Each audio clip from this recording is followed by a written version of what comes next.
I've been hearing about abusers who are blaming their victims for giving them the virus. It's your fault. And when that happens and rage erupts, the victims get punished. Well, hello, OVM audience. It's been a couple of weeks since I've posted a new episode, and this is the first one in the era of COVID-19. I am recording today on Zoom in my home office, like so many of you who are hunkered down at home, working from home and social distancing, doing everything that we can to keep ourselves and our fellow humans safe. What an extraordinary time we are living in right now. So much to think about, so much to talk about. My guest today is herself an extraordinary woman, someone whom I've wanted to have on the podcast for a while. And she reached out to me a few days ago talking about COVID-19 and a particular subject area that really has not gotten much play in the previous days and weeks as we've all been dealing with the momentary things that are happening literally minute by minute. My guest today is Indrani Goradia. Indrani is a philanthropist and an advocate for women's health and empowerment.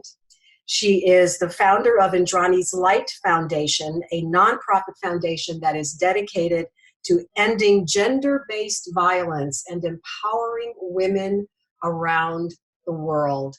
Indrani, I'm so delighted to have you on the podcast today. Thank you so much for taking the time to be with us and share your perspective that is so incredibly important at this moment in time. How are you doing and how is your family? Linda, it's so good to see your face, by the way. I know your face from my little screen for years and have admired you from afar. Thank you. I am doing great. I was very lucky to be able to get on a flight last night from New York. My first flight was canceled. And as I was sitting on that flight, I thought, it's going to get worse, but I'm going home to safety and food and shelter and electricity and all the things that I know too well not to have from growing up in Trinidad and then being so poor in New York when I first came. I am doing as well as anyone can be doing, and I have nothing to complain about. Well, I love your positive attitude toward life, and we're going to get into your backstory in just a bit because you have had some significant challenges in your life, and you've overcome them to be where you are today, and you have this big, huge heart wanting to help other people. Tell our audience why you reached out and said, Linda, let's do a podcast about domestic violence victims who are having to stay home potentially with their abusers during this extraordinary time in our history. First of all, Linda, I'm so glad we connected that I could know to do that. Statistically, 1 in 3 women and 1 in 7 men are abused, violated. Now, that's a reported statistic. That's something we can measure. It's a self-reported statistic. We know anecdotally that it's more.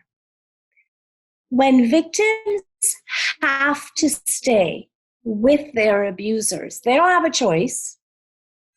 The abuser, who is already angry to begin with, is even more enraged because their usual pattern of going out and doing whatever they want, that's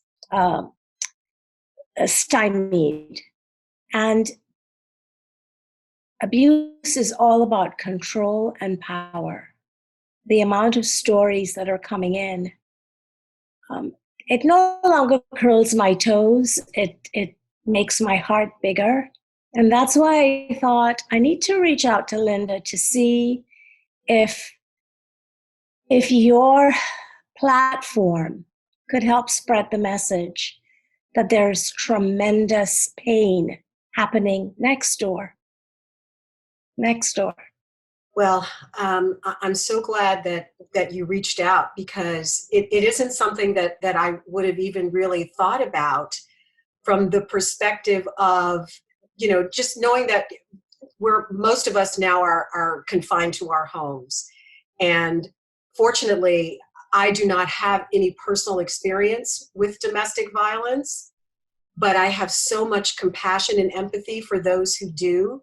And I'm almost ashamed to say that I didn't really think about what that would mean for those who find themselves in this situation. And I think that there are many people out there, we're all trying to get through this as best we can. And we're in uncharted territory. But what this collective experience is doing is it is bringing us together in ways that we've never been brought together before. And so let's talk about what we can do to reach out to help empower those of our neighbors who are behind closed doors and are in very tenuous situations that they might not know how to deal with. So what is your advice here? And let's frame it also by letting our folks know what your experience is in this realm and what you are doing in your daily life before all of this happened. Okay, hi folks. I was born on West Indian Island, and I was born in a household where violence was as free as breath. There were many things that I wasn't sure of in my life growing up, but I was sure of violence. I didn't know it was violence. I thought it was deserved. And so it was no big deal. I managed. We all managed. I only realized that it was violence when I had my first child, and the violence that seeped into my DNA, and I wanted to hit my baby when he was just a few weeks old. And luckily for me, there was a part of my brain that said, "What are you doing?" We can find all of that in the TED Talk, but that's what brings me to this moment in 2020. When my last child left home, I decided to start my foundation and go into domestic violence, sexual and domestic violence shelters to see if we could help the advocates, the caregivers in any way. And we chose the advocates because if you think of the statistic, 1 in 3, that's also with advocates. So advocates are experiencing violence at home. They're coming to work every day, and they have to take care of people who have not only experienced violence, but now are violent themselves because they don't want to leave their home. They still love the abuser. They don't understand why things are happening. They don't want to follow rules. The children are, going wild because everything is different. So advocates are, we think of the advocate as the crumbling structure upon which domestic violence shelter stands. And nobody's looking at advocates, and that's why we did. So I started that in 2010, and here it is 10 years later. And when things happen in the world now, or in my community, people reach out to me and they say, "This is what just happened." For instance, I've been hearing about abusers who are blaming their victims for giving them the virus. It's your fault. And when that happens and rage erupts, the victims get punished for this thing that they have done. I'm hearing things like non-consensual sex happening because the victim is home. So what else is there to do? There was something really cute and utopian on Facebook. Oh, 9 months from now, there'll be so many more babies. Yes, and. Yes, and. I read that and I think, okay, there are women who are going to be forced to have children through no fault of their own. So all of these things will keep giving us the gifts of this quarantine. And I'm so grateful because I saw the LA Times, an article from MIT, the Houston Chronicle, the New York Times for the first time talking about violence and sheltering in place and what that means. So I was on a global conference call this morning and we said we have a pandemic inside of a pandemic. We know that right now the virus is in about 110 countries, and that is a huge pandemic. Domestic violence is in every single country, and it's been in every single country way before now. It's been a pandemic for decades, but it's so easy for people to say, they deserve it, they didn't deserve it. Or he's so nice. He always contributes to the church. Oh, I can't believe she's saying that about him. If she would only learn to cook, he wouldn't have to hit her. Linda, you cannot believe the if-onlys I hear. So what can people do? The first thing you can do is know, are you a victim or not? And if you are, let's go to if you're not right now. If you're not, say, be grateful. Like, sit in a chair on the floor, go to your partner and say, thank you for the support that you give to me. Thank you for keeping me safe. And then take a deep breath and get present. And think, if somebody were to call me right now to say, I'm going to use my own name, Indrani, this person that I've been married to for 20 years has been beating me for 20 years and I never told you. What are you going to say? The first thing you're going to say is, thank you for calling me. Thank you for knowing that I love you and support you. You are not going to try to fix their problem. You cannot fix their problem. Let them talk. Offer yourself for more phone calls. How about we have a FaceTime chat tomorrow with some tea? How about texting them in the middle of the night just saying, I love you? The abuser won't know what that's about. But if you say, did he hit you today? I love you. Now that's a problem. So Linda, you see where I'm going. We have to keep it. We have to be there for them and say, I'm here for you. Thank you for having the courage to reach out to me. I'm here in whatever way you need. Right. But then we also, as you say, have to be careful not to tip the hand of the abuser so that if they see something, it might cause more abuse. Exactly. So pretend that text that you're going to write is going to be printed on the front page of the New York Times tomorrow. It has to be positive and supportive. Nobody should look at your words and say, well, that's what she meant. If you say, I love you, I've loved you for 5 years. Okay, I've loved you for 5 years. I've known you for 5 years. Yeah. If you say, hey, I made a cake and I'm sending you a piece. Okay. Right? Mm-hmm. Mm-hmm. As long as you don't put the other person in even more jeopardy, you're doing the right thing. Okay. The other big thing is, in this moment, there is no way for an abuser, for a victim, to make big plans to get away. There's no place to run. The shelters are full. You should still call 911 if you hear something next door and you think it's life-threatening. If you're in an abusive situation, you should know how to call 911. Try to make a game of it. I'm looking for pretend this is a cell phone. Turn it off. Teach your kids how to call 911 on an inactive phone, right? And make a game out of it. So that in a moment of crisis, that kid could pick up that phone and just dial 911 and just say, come and help, because it's on the operator to send someone there. Okay. Yeah. So, all right, let's look at the other scenario. If you are a victim of abuse and you are at home. Yes. What do you do?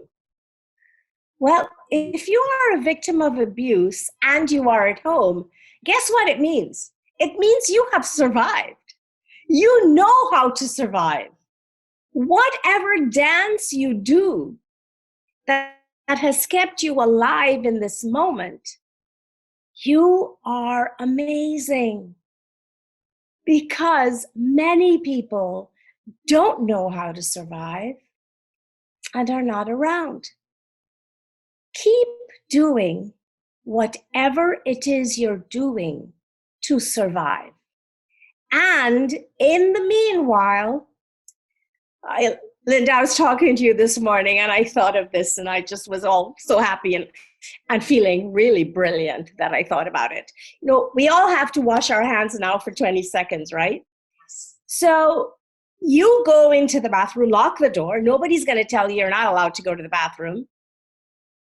Do whatever you have to do or not. Sit on the thing and pretend.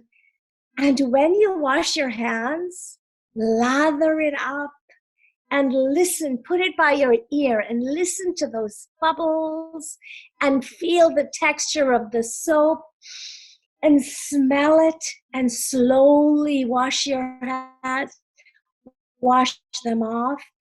And if you do that about 10 times a day, every time you touch a surface, that's 10 times a day. You have given yourself permission to slow down and breathe.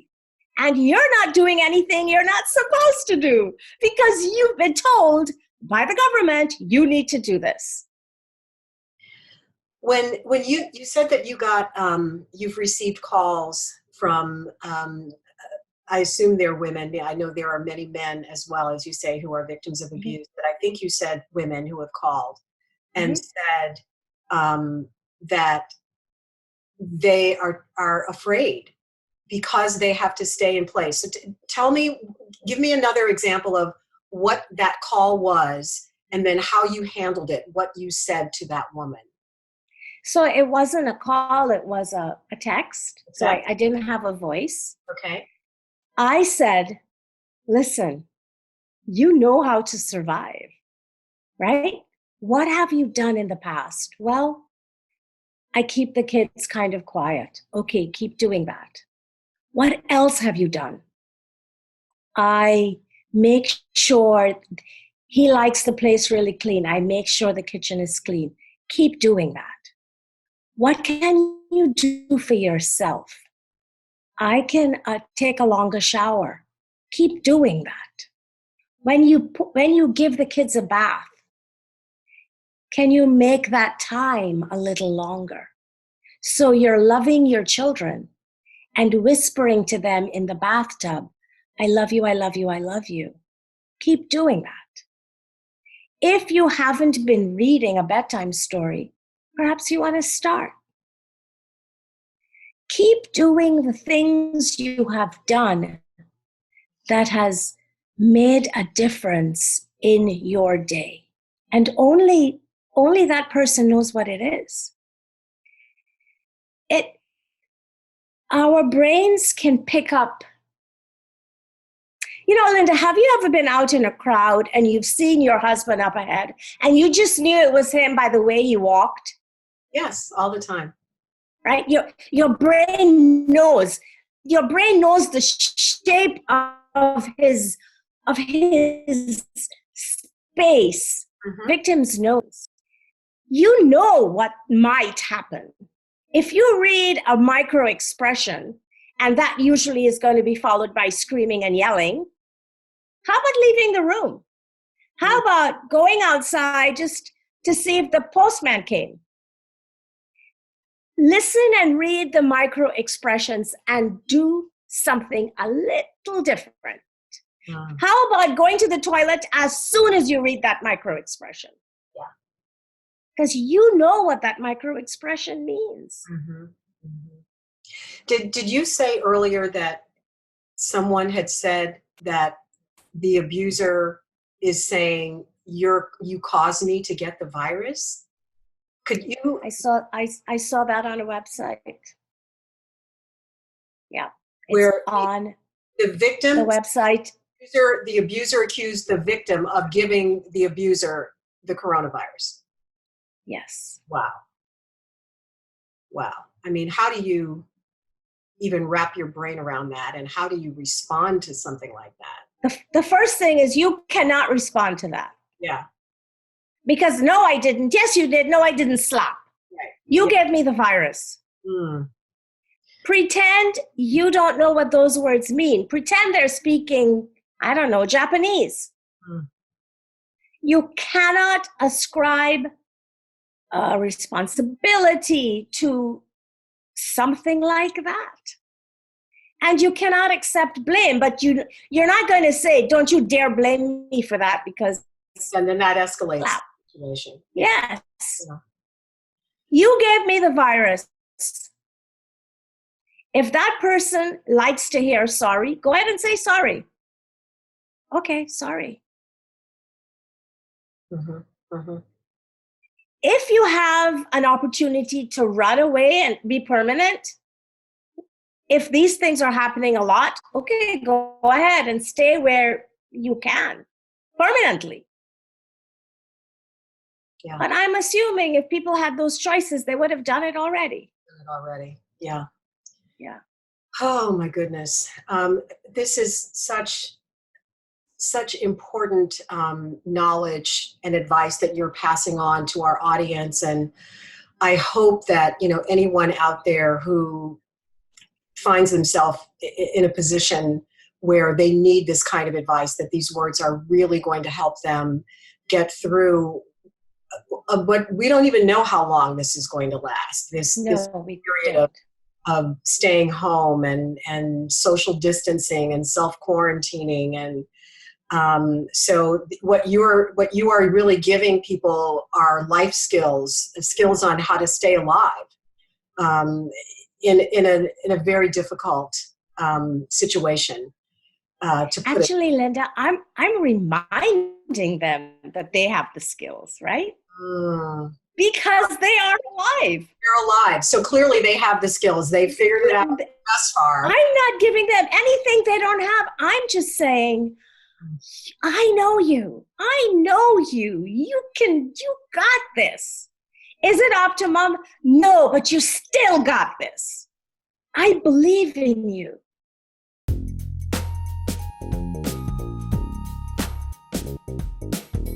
I want to take a moment to welcome our sponsor, BMW of West Houston. Full disclosure, I'm a customer and have been for the last several years. I switched from another brand, which shall remain nameless, and I've never looked back. From the sedans to the SUVs, BMW of West Houston will put you in the ultimate driving machine of your dreams.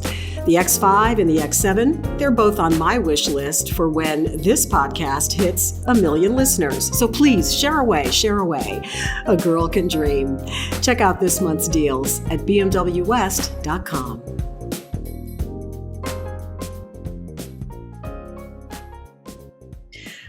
How did you get to this place? You shared your own history of childhood abuse.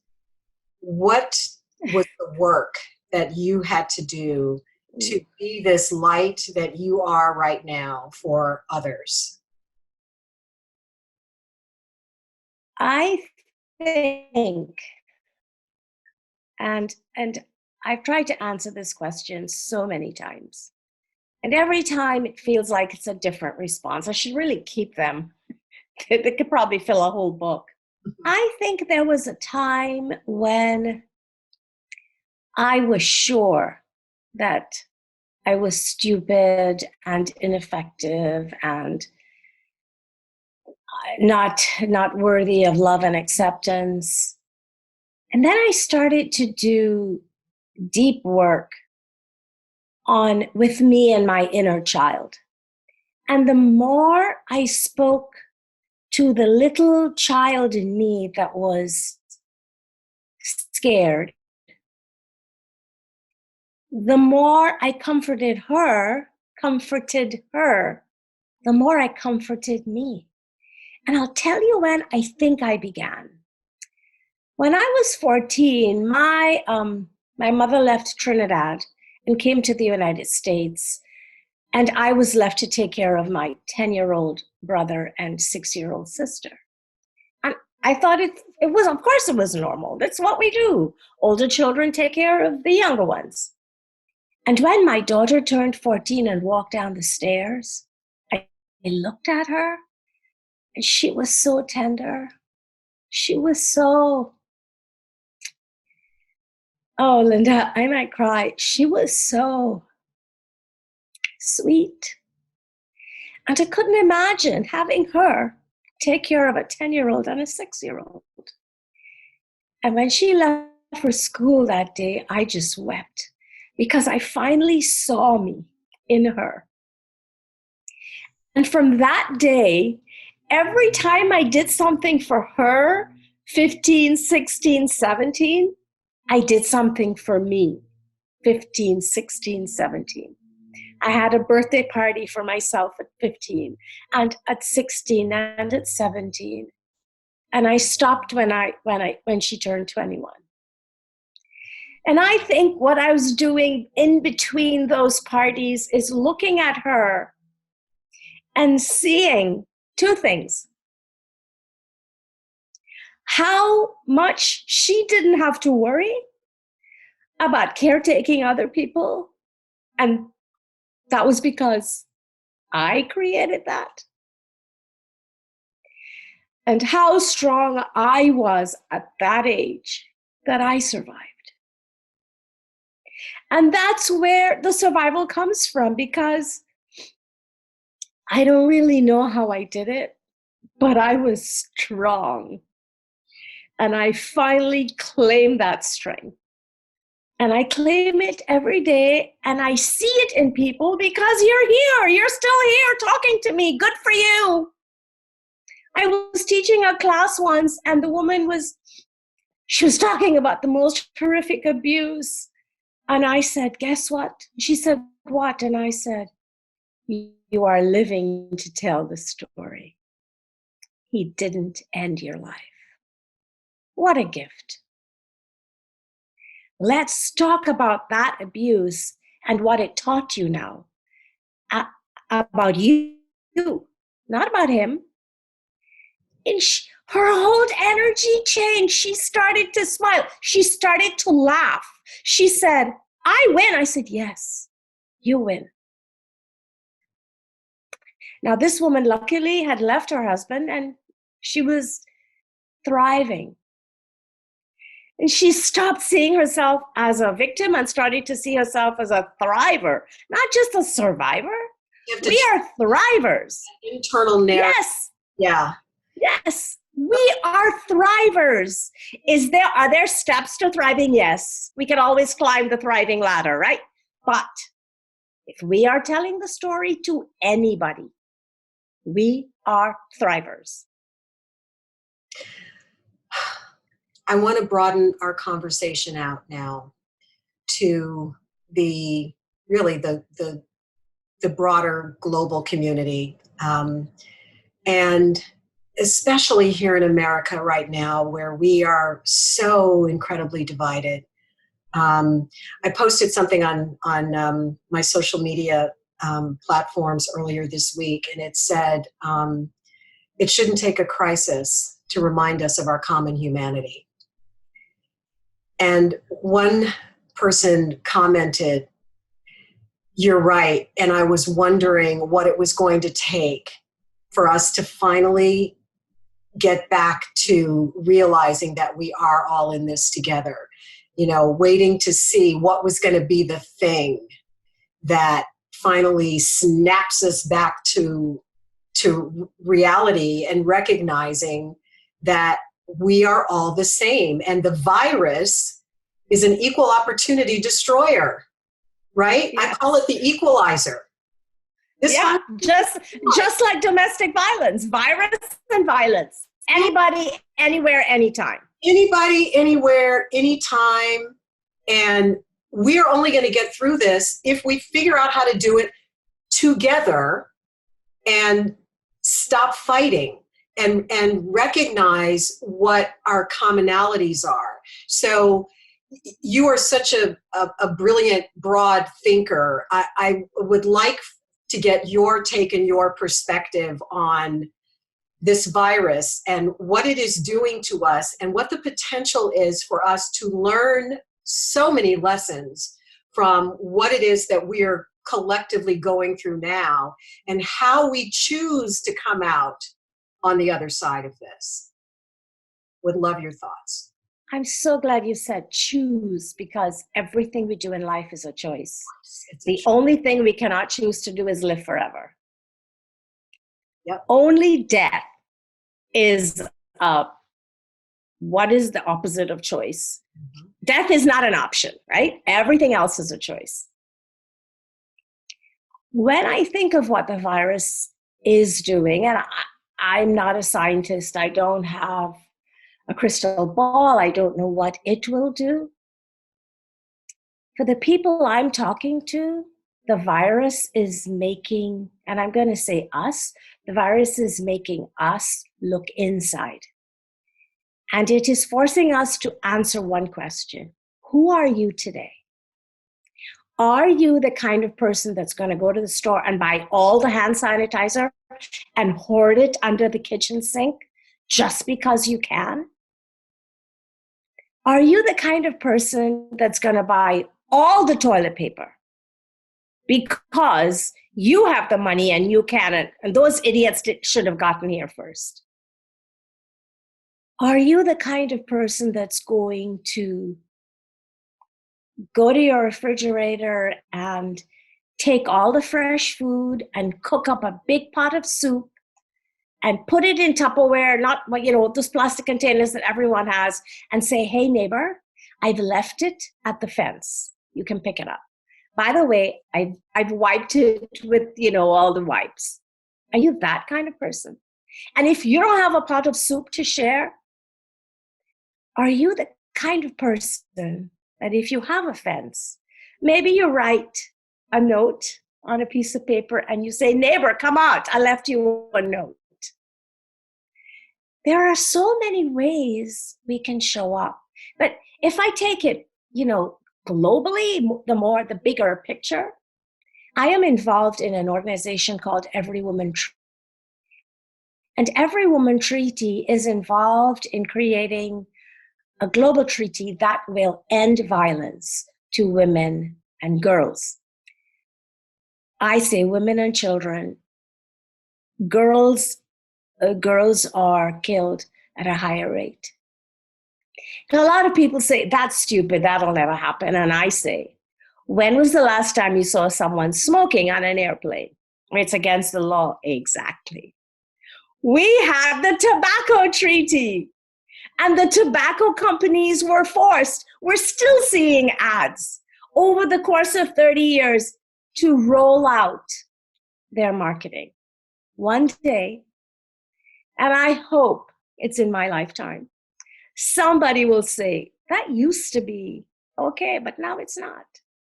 So I think this is what the virus can do. We can up our game. We can show up every day 5% more present.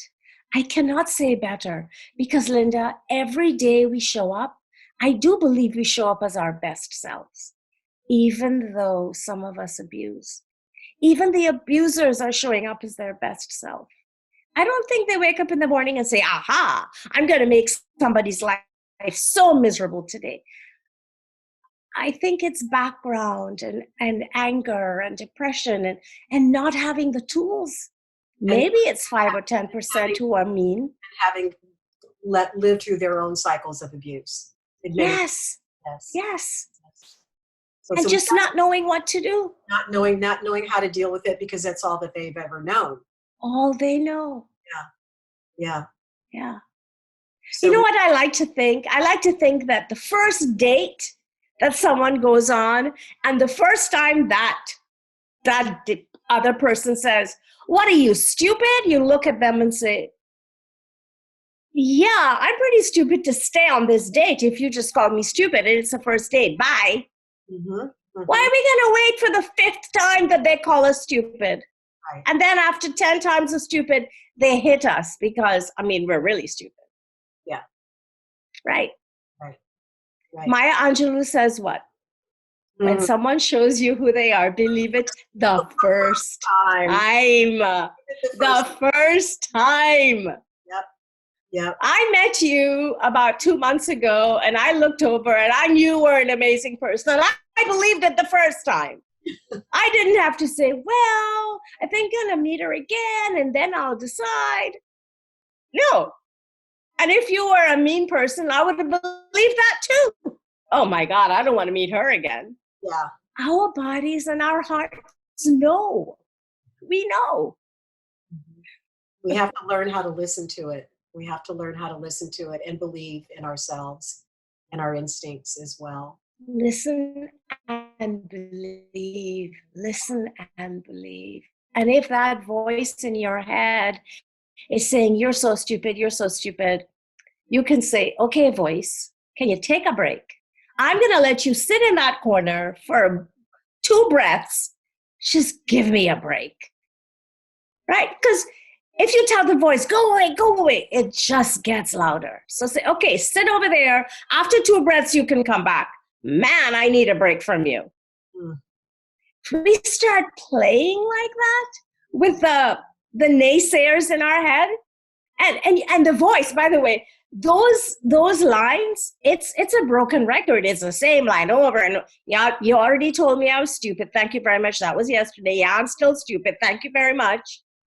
That voice doesn't have a PhD level in other things to say. It's barely got a vocabulary of a fourth grader, right?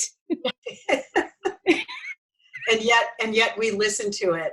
But you just gave a good tool We on listen to it.